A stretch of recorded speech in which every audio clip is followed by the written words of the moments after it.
আজকের চেনা হেমন্ত মুখোপাধ্যায়ের কণ্ঠ আসলে তৈরি হয়েছিল এক বড় পরিবর্তনের মধ্যে দিয়ে। সেই অজানা গল্পটাই আজ শোনাব।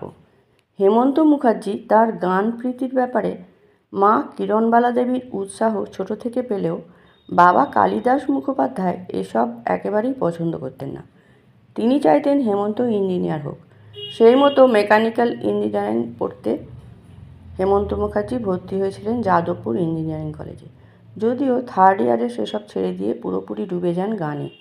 সে যাই হোক, এহেন বাবাই হঠাৎ একদিন আশ্চর্যজনকভাবে ছেলেকে তার অফিসে নিয়ে গিয়ে এক কলিগের সঙ্গে যোগাযোগ ঘটিয়ে দিলেন, যিনি তখন গ্রামাফোন কোম্পানিতে চেলো বাজাতেন।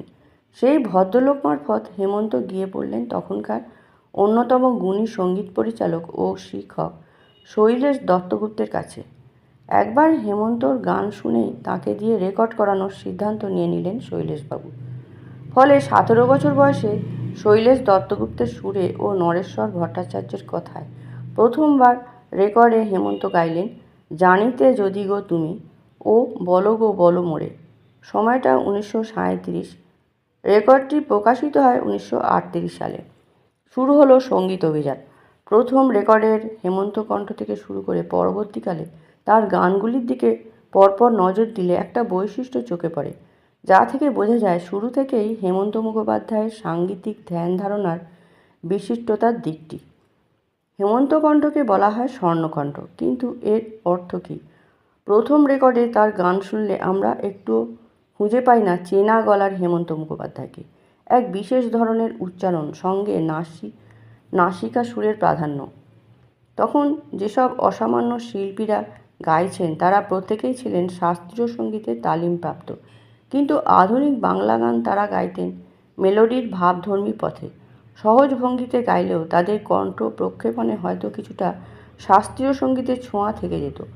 তখন এক ধরনের তীক্ষ্ণ সুরে উচ্চ পর্দায় রেওয়াজি পরিবেশনের প্রবণতা ছিল। অনুমান করা যায় এটা অনেকটাই ঠুংরির প্রভাবজাত। এছাড়া হিন্দুস্তানি সঙ্গীত পরিবেশনে একটা বিশেষ ধরনের উচ্চারণের প্রবণতা থাকে, যা বাংলা গান পরিবেশনেও কিছুটা এসে যেত। আর ঠুংরির প্রভাবে থাকতো নাকি সুরের প্রাধান্য। যদিও সামগ্রিকভাবে আধুনিক বাংলা গানের শিল্পীরা সঙ্গীত পরিবেশনে ভাবকেই প্রাধান্য দিতেন। আরও একটা কথা, গ্রামাফোন কোম্পানিতে দীর্ঘদিন অন্যতম ট্রেনার হিসেবে ছিলেন ঠুংরি সম্রাট ওস্তাদ জামিরুদ্দিন খাঁ। তখনকার বহু শিল্পী তার কাছে ট্রেনিং পেতেন। সেই প্রভাবও হয়তো বাংলা গান গাওয়ার ক্ষেত্রে পড়ত। এই ধরনের গায়কীর ধাঁচেই হেমন্তও রেকর্ডে গাওয়া শুরু করেছিলেন, কিন্তু তার ক্ষেত্রে তফাৎ হচ্ছে অন্যদের মতো তার শাস্ত্রীয় সঙ্গীতের শিক্ষা ছিল না। এছাড়া তখনকার প্রখ্যাত গায়ক ও সুরকার পঙ্কজ মল্লিকের প্রভাব হেমন্তর ওপরে শুরু থেকেই পড়েছিল।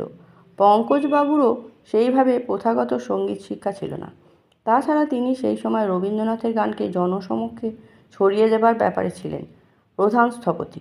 পেয়েছিলেন রবীন্দ্রনাথের স্নেহ ও স্বীকৃতি। নিজের কবিতায় দেওয়া পঙ্কজ মল্লিকের সুরকে অনুমোদন দিয়েছিলেন স্বয়ং কবি। এই একই সাংগীতিক পথে হেমন্তও নিজেকে বিকশিত করতে চেয়েছিলেন। শৈলেশ দত্তগুপ্তের শিক্ষায় অনেক গানের মতো রবীন্দ্রসঙ্গীতের সঙ্গেও তার পরিচয় হয়েছিল। জেনেছিলেন কীভাবে স্বরলিপি দেখে গান তুলতে হয়। এই সব কিছু মিলিয়ে পেশাগত সঙ্গীতের দুনিয়ায় এসে পঙ্কজ মল্লিককে তার মানস গুরু হিসেবে মেনে নিয়েছিলেন হেমন্ত মুখার্জি। কিন্তু স্বকীয়তার সন্ধান ছিল তার প্রথম থেকেই, অর্থাৎ নিজেকে আলাদা করে চেনানোর তাগিদ, যেটা দেখা গিয়েছিল কিছুদিনের মধ্যেই তার কণ্ঠ ব্যবহারের ক্ষেত্রে। এই নিবন্ধের এটিই আলোচ্য বিষয়। প্রথম রেকর্ডের পরপর কয়েকটি বছরে হেমন্তর আরও কয়েকটি গানের রেকর্ড বেরোলো। একই রকম কণ্ঠচলন, গানগুলো তেমন মন কাড়া কিছু নয়। সব গানের সুরকারই ছিলেন শৈলেশ দত্তগুপ্ত, কিন্তু তখন হেমন্তর অন্তরে যে সাংগীতিক বোধ ও বুদ্ধিমত্তা কাজ করছিল তা তাকে এক নতুন দিশার সন্ধান দিয়েছিল হয়তো। আজকের হেমন্ত মুখোপাধ্যায় হয়ে ওঠার পথে সেই তার প্রথম পদক্ষেপ। 1941 সালে নিজের 5 নম্বর রেকর্ডে সুবোধ পুরকায়স্থর কথায় ও শৈলেশ দত্তগুপ্তের সুরে হেমন্ত গাইলেন রজনীগন্ধা ঘুমাও ঘুমাও এবং চাঁদের সরিয়া শিউলি। সেই প্রথম আমরা পেলাম পরিচিত হেমন্ত কণ্ঠের ছোঁয়া। অদ্ভুত বেশের ব্যবহার, শব্দ ধরে ধরে সুরের পথে উপযুক্ত নাটকীয়তার প্রয়োগ, মেলোডির যথাযথ পরিবেশন। পরিমিত নাকের ব্যবহার ও পরিশীলিত উচ্চারণ। সেই সময় কিন্তু অন্যান্য পুরুষ শিল্পীদের কণ্ঠ প্রক্ষেপণে এই জিনিস দেখা যাচ্ছিল না সেভাবে, কিন্তু কিছুদিনের মধ্যেই সামগ্রিকভাবে দেখা যেতে লাগলো স্বাভাবিক কণ্ঠের গায়ন রীতি। এছাড়া যেসব পুরুষ শিল্পীদের তখন উত্থান ঘটছে, শুরু থেকেই তারা গাইছেন অনেকটা স্বাভাবিক গলায়। তাহলে কি এরকম অনুমান করা যায় যে কণ্ঠচলনে এই ধরনের আধুনিকতা আনার ক্ষেত্রে হেমন্ত মুখোপাধ্যায়ের অবদান অনেকটাই? বাংলা গানে অমন আমূল বদল আনলেন এমন একজন যাঁর সেইভাবে প্রথাগত সঙ্গীত তালিম প্রায় হয়নি বললেই চলে। সেই সময় রাজনীতি, শিক্ষা, শিল্প, সাহিত্য, সংস্কৃতিতে আন্তর্জাতিক ধ্যান ধারণার প্রবেশ ঘটছে।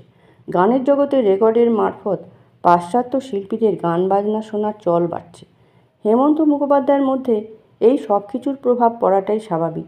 সেই কারণেই হয়তো উচ্চারণের স্পষ্টতা ও নিজের কণ্ঠের ব্যারিটোন ভয়েসকে তিনি বের করে আনার ভাবনা ভাবছেন গভীরভাবে। তখনকার সাধারণ বাংলা গানের সব ধরনের পরিসরে নিজেকে মেশাচ্ছেন, গাইছেন, চেষ্টা করছেন সুরারোপে নানা বৈচিত্র্য নিয়ে আসতে। সমস্ত জায়গা থেকে আহরণ করছেন বিভিন্ন রীতির সঙ্গীত উপাদান আর মিশিয়ে দিচ্ছেন নিজের সঙ্গীত সত্তার সঙ্গে। সব সৃষ্টিশীল মানুষের ক্ষেত্রেই দেখা যায় তার নিজের ক্ষমতা ও পরিসর সম্পর্কে তারা গভীরভাবে সচেতন। হেমন্তরও এই ধারণাটি বোধহয় একটু বেশিই ছিল। তাই চিরকাল তিনি অত্যন্ত বিচক্ষণ সাংগীতিক বুদ্ধিমত্তার সঙ্গে সঙ্গীত পথে এগিয়েছেন এবং প্রত্যেক ক্ষেত্রেই পেয়েছেন সাফল্য।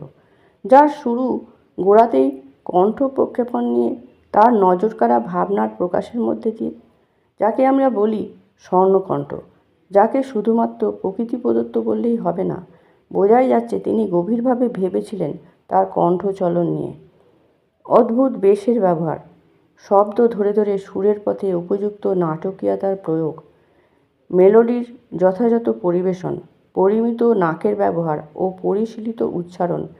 সেই সময় কিন্তু অন্যান্য পুরুষ শিল্পীদের কণ্ঠ প্রক্ষেপণে এই জিনিস দেখা যাচ্ছিল না সেভাবে, কিন্তু কিছুদিনের মধ্যেই সামগ্রিকভাবে দেখা যেতে লাগলো স্বাভাবিক কণ্ঠের গায়ন রীতি। সঙ্গীত সম্রাজ্ঞী লতা মঙ্গেশকর বলেছিলেন, হেমন্ত মুখোপাধ্যায়ের গান শুনলে তার মনে হয় যেন কোনো সন্ন্যাসী দেবস্থানে বসে মন্ত্রোচ্চারণ করছেন। সঙ্গীত পরিচালক অভিজিৎ বন্দ্যোপাধ্যায় হেমন্ত কণ্ঠকে বলতেন দেবকণ্ঠ, আর যশস্বী সলিল চৌধুরী বলেছিলেন যে ভগবান যদি গান করতেন তিনি হেমন্ত মুখোপাধ্যায়ের কণ্ঠে গাইতেন। এরপর আর কী বা বলার থাকে আমাদের। 1958 সালে গৌরীপ্রসন্ন মজুমদারের কথায় ও নচিকেতা ঘোষের সুরে হেমন্ত মুখার্জি গেয়েছিলেন আমার গানের স্বরলিপি লেখা রবে। তার এই আত্মবিশ্বাস আবেদন যে কতদূর সত্যি হয়েছে তা আমরা বুঝতে পারি যখন অনুভব করি আমাদের হৃদয়ে হেমন্ত গানের স্বরলিপি কীভাবে চিরকালের জন্য গাঁথা হয়ে গেছে। আগামী পৃথিবীকে যা কান পেতে শুনতেই হবে।